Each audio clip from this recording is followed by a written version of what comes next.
3-1, tomamos um susto, né? Porque saímos na frente, tomamos um empatezinho. Eu pensei, ai meu Deus do céu, não é possível. Mas o Grêmio venceu bem, não tomou. Tomou um ou outro sustinho ali, mas dentro do recorte do jogo, o Grêmio realmente foi superior. Porque aí, claro, né, existe uma diferença. E, gente, eu vou falar um negócio para vocês. É claro que eu estou preocupado com o Campeonato Brasileiro. É claro que eu não vou entender aqui que o Grêmio conseguiu uma vitória maravilhosa, espetacular. Para o momento, sim, ela era necessária, ela era fundamental. E vou dizer mais até, sabe? O resultado era muito mais importante hoje, como sempre, né? Mas vamos lá. É claro que a gente gosta quando o time joga bem e quando, por exemplo, está numa fase bacana, jogou bem, perdeu um jogo, da bola, do resultado, do futebol, o adversário é melhor, beleza, a gente também analisa esse tipo de coisa. Agora, nesse momento, o Grêmio precisa vencer jogos. E mesmo o de hoje, que não tem a ver com o Campeonato Brasileiro, é claro que o ambiente favorece. Você tem a eliminação do rival na noite anterior, da maneira como aconteceu. Aí você tem uma vitória do Grêmio. Você tem alguns jogadores já voltando. Você tem um ambiente que favorece. O Grêmio chegando nas oitavas de final. É claro que melhora. É claro que melhora. É claro que dá um gás. É óbvio que não vai adiantar nada se o Grêmio perder 2 jogos seguintes aí no Campeonato Brasileiro e sofrer de novo. É claro que não vai adiantar. Mas era importante vencer. Pela fase de mata-mata, pela fase que o time está vivendo e também para dar moral, até depois. Até mesmo depois da entrevista que o Renato deu no jogo passado, dando aquela chacoalhada, né? Podia pegar mal no vestiário, será que ele combinou com os atletas o discurso que ele ia fazer na coletiva, dizendo que falta vergonha na cara?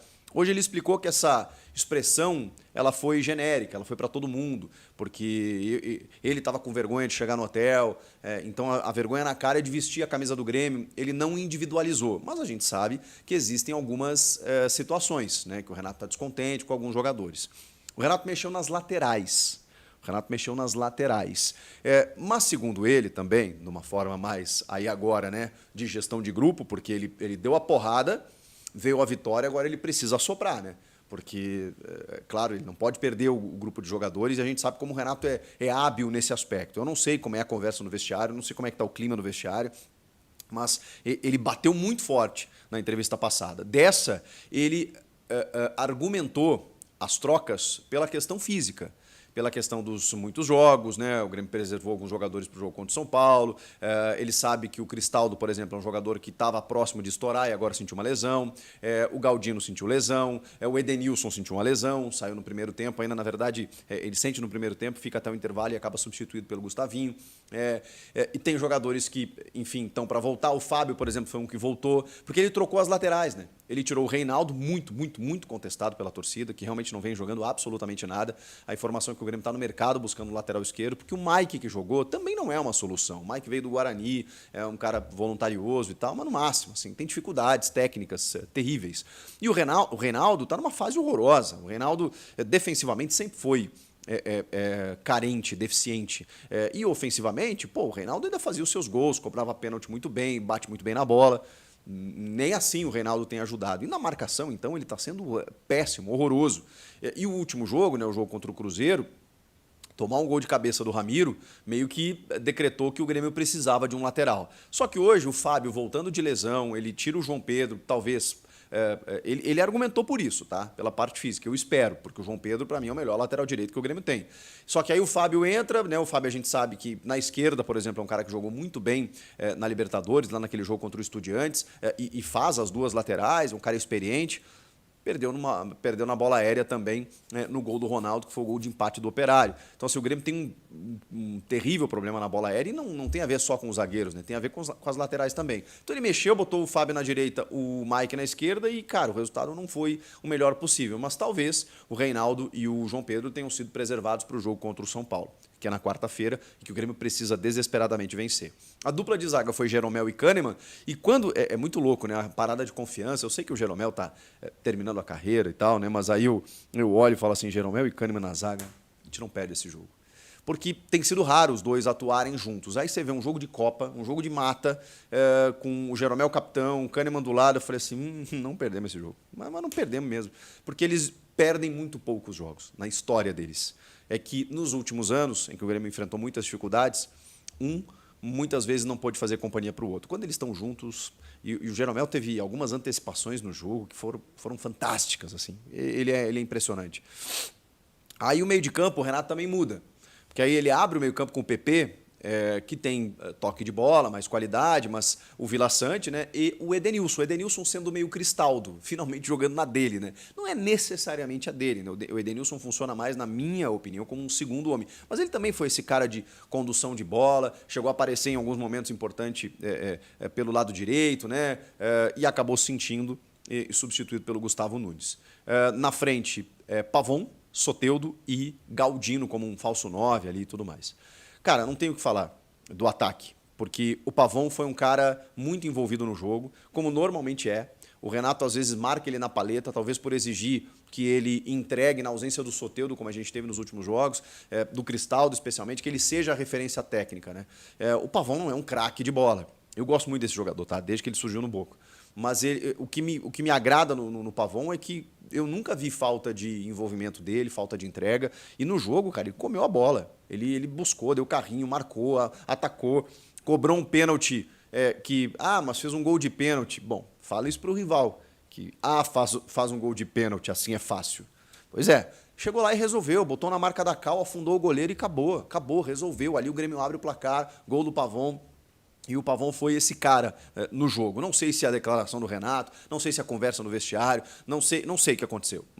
O adversário inferior também, a gente sabe disso, mas eu estou falando dele, na análise pessoal, individual do Pavon. Ele foi tecnicamente e fisicamente e emocionalmente muito, muito bem no jogo. Ele faz o primeiro gol e aí o Grêmio toma um gol de empate. Bola aérea, aquele problema e tal, vem um cruzamento. O Ronaldo, que é um atacante que até, enfim, no Campeonato Paulista aqui, jogou no interior aqui, faz os seus golzinhos, mas estava numa seca aí desde abril sem marcar. E aí conseguiu fazer o gol e tal, o Grêmio empate. Eu pensei, ai meu Deus do céu, vai azedar de novo. E aí vem um gol muito importante com a participação de Jefferson Soteldo. E a gente precisa falar do venezuelano, que é um capítulo à parte. O Soteldo é aquele marrentinho que você precisa administrar, né? E na ausência de grandes jogadores, é óbvio que você não pode punir o time. O Soteldo tinha que tomar uma chamada, né? Porque ele não se apresentou no dia que ele deveria. O Grêmio está precisando muito dele no Campeonato Brasileiro. E aí você nota como é importante você ter um jogador de qualidade no teu time. Futebol é cada vez mais qualidade, gente. O jogador. Isso se sobrepõe.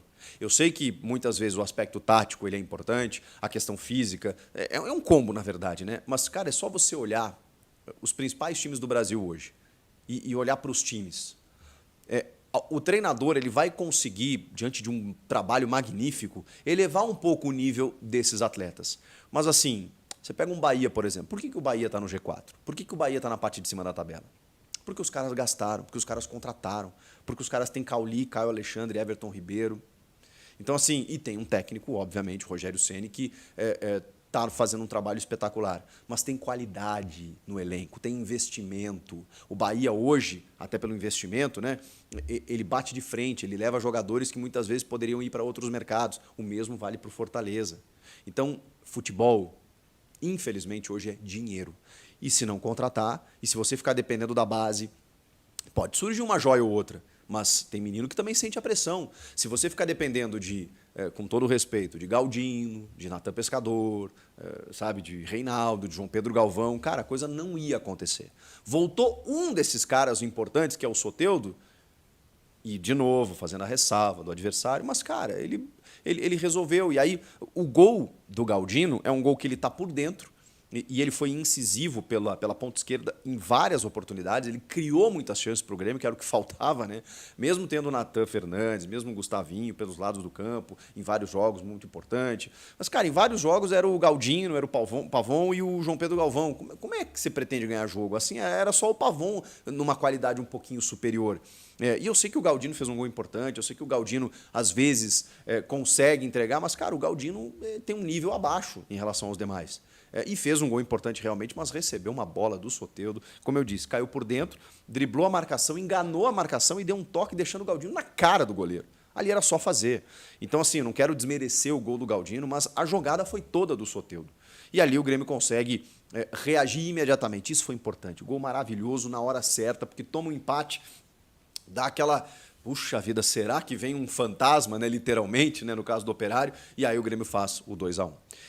Bom, aí vai para o intervalo, volta no segundo tempo, o Gustavinho entra no lugar do Edenilson, e aí, claro, né, o Operário, a gente está falando de um contexto diferente, né, o jogo fazia com que o Operário tivesse que se lançar para buscar pelo menos um empate para levar para pênaltis, né? Conseguiu empatar o primeiro jogo, se empatasse esse jogo era lucro para levar para pênaltis, e aí deu alguns espaços no segundo tempo, o Jeromel antecipava bastante, conseguiu armar algumas jogadas, e aí o Grêmio se colocou para matar o jogo, especialmente na jogada característica do Gustavinho, e em vários momentos o Soteldo também caindo pela esquerda enquanto esteve em campo, depois pela direita, né? Porque aí o Gustavinho caiu mais pela esquerda e o Soteldo pela direita, mas enfim, o Grêmio teve muito mais presença no campo ofensivo, mesmo com o Operário tentando, né, ameaçando um pouquinho. O Marte fez algumas defesas importantes também, os caras estavam chegando e tal, mas sem muita, né, agressividade. Né? Eles ficavam com a bola, eles buscavam um ataque, mas o Grêmio estava lá se defendendo sem sustos e aí, numa escapada, o Gustavinho foi lá e definiu o placar por 3-1. O Grêmio poderia ter feito mais, poderia. Teve alguns contra-ataques até que não encaixaram. O Soteldo demorou uma hora para lançar o Pavon, né, pelo lado esquerdo. Aqui tentou, foi um pouco fominha. E o Soteldo é isso, né, cara? Você tem que administrar ele internamente, mas você precisa dele. Como você precisa do Diego Costa, como você precisa dos reforços que vão chegar. E a partir daí, você pode ter um pouco mais de qualidade para bater de frente com os outros adversários. Não estou aqui desconsiderando a fase que a gente está, muito pelo contrário. Mas, cara, o cenário estava pronto. Por alguma hecatombe o Grêmio não classificasse hoje, acabou, a pressão seria muito grande. Não sei como o Renato suportaria essa pressão se ele não passasse pelo Operário, que está na Série B, no meio de toda essa crise no Campeonato Brasileiro.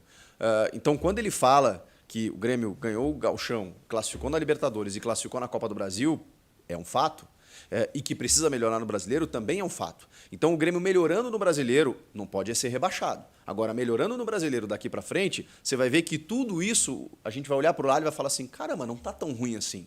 É que o Campeonato Brasileiro hoje nos deixa numa condição de susto, de medo, de tensão, de receio. Mas resolvendo isso, e não vai ser fácil resolver, porque no Campeonato Brasileiro os jogos são muito mais difíceis do que contra o Operário, do que contra até essa primeira fase que o Grêmio enfrentou na Libertadores. Muito mais difíceis, muito mais difíceis. Contra qualquer time, tá? Contra o Vitória, contra o Bahia, contra o São Paulo, contra o Palmeiras, o Flamengo. É muito mais difícil, gente. Mesmo adversários que estão lá na parte de baixo. E o Grêmio precisa pontuar, o Renato sabe disso. Então, voltando esses jogadores e o Grêmio voltando para a arena, né? Não sei quando isso vai acontecer, tem uma previsão aí da Libertadores em agosto, mas, cara, é difícil. O gramado do Centenário está péssimo, o Grêmio não está na sua casa e realmente é o único clube da Série A que não joga em casa por conta de tudo que aconteceu. Eu não posso desconsiderar isso. Ah, Chico, mas o efeito prático é que o Grêmio, se continuar assim, vai ser rebaixado. Eu sei. E precisa dar um jeito de vencer em Caxias, fora de casa, e de resolver a situação. Mas eu não posso desconsiderar essa situação. E até por isso, eu entendo um pouco o momento que o Grêmio está passando. Os jogadores estão deixando a desejar em alguns momentos. O Renato também se perde em alguns momentos nas escolhas e tudo mais. Tudo isso faz parte de oscilações, de uma crise momentânea que a gente está passando, mas que eu tenho esperança que ali na frente a gente vai resolver. Ufa, vencemos bem, né? Despachamos o adversário, era necessário, mas que sirva de gás, motivação, ainda mais com jogadores voltando, para a gente poder vencer o São Paulo. Vai ter que ganhar do São Paulo. Eu não sei como, porque o São Paulo está vivendo uma fase espetacular com o Zubeldia, mas vai ter que ganhar. Se o Diego Costa conseguir voltar, bom, aí eu acho que a gente já começa a negociar um pouco em termos de qualidade. O São Paulo ainda é favorito, ainda tem uma tendência de ganhar, mas o Grêmio já se levantou tantas vezes que eu tenho esperança de que a gente possa se reerguer nesse ano e conseguir pelo menos uma posição digna no Brasileiro e depois ver o que acontece no segundo semestre.